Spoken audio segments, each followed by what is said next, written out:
Assalamualaikum warahmatullahi wabarakatuh. Perkenalkan, nama saya Risa Adarviadinata, NIM T2018-4055. Saya dari kelas D2 Prodi PGMI dari IAIN Jember. Di sini saya akan mempresentasikan tentang perkembangan manusia. Apa sih perkembangan manusia itu? Perkembangan dapat diartikan sebagai perubahan yang bersifat tetap dan tidak dapat diputar kembali. Jadi para peneliti yang mempelajari perkembangan merasa tergugah keingintahuannya pada sifat perkembangan yang universal dan variasi yang terjadi pada tiap-tiap individu. Jadi perkembangan ini dapat diartikan sebagai perubahan bersifat tetap dan tidak dapat diputar kembali. Selanjutnya yaitu teori-teori perkembangan. Yang pertama yaitu teori nativisme, yakni teori ini ditentukan oleh faktor-faktor yang dibawa sejak lahir. Jadi perkembangan individu itu semata-mata dimungkinkan dan ditentukan oleh dasar turunan. Berikutnya yaitu teori empirisme, yakni teori lingkungan. Yang ketiga, teori konvergens.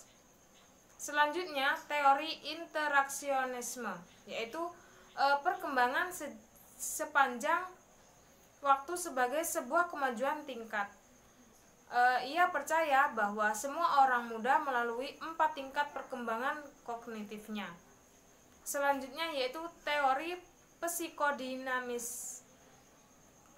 psikodinamika, yaitu teori ini menjelaskan hakikat dan perkembangan kepribadian, contohnya yaitu motivasi, emosi, dan aspek internal. Jadi teori psikodinamika ini tentang perkembangan kepribadian seseorang. Selanjutnya yaitu membedakan perkembangan kognitif dan bahasa pada anak. Jean Piaget menyatakan bahwa perbedaan cara berpikir anak dengan orang dewasa ini bukan hanya karena kalah pengetahuannya, melainkan juga berbeda secara kualitatif. Dan ada kesinambungan dari tahap ke tahap, walaupun ada juga perbedaan yang sangat mencolok.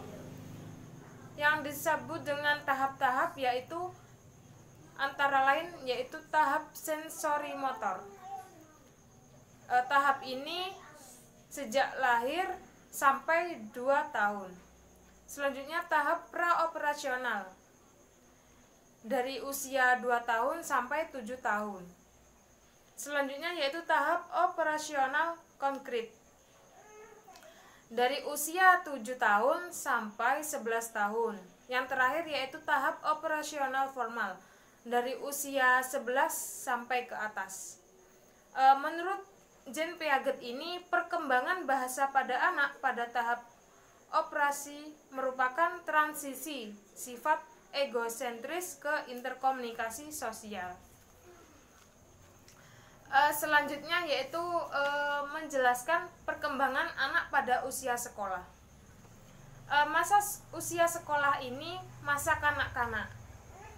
Masa kanak-kanak ini akhir yang berlangsung dari usia 6 hingga 12 tahun. Jadi masa ini yang ditandai dengan mulainya anak masuk sekolah dasar. Pada masa ini akan mengalami perkembangan-perkembangan yang membantu anak untuk dapat menerima bahan-bahan yang diajarkan. Adapun perkembangannya yaitu perkembangan kognitif, perkembangan bahasa, dan perkembangan fisik, perkembangan emosi, dan perkembangan sosial. Sekian dari saya presentasinya. Wassalamualaikum warahmatullahi wabarakatuh.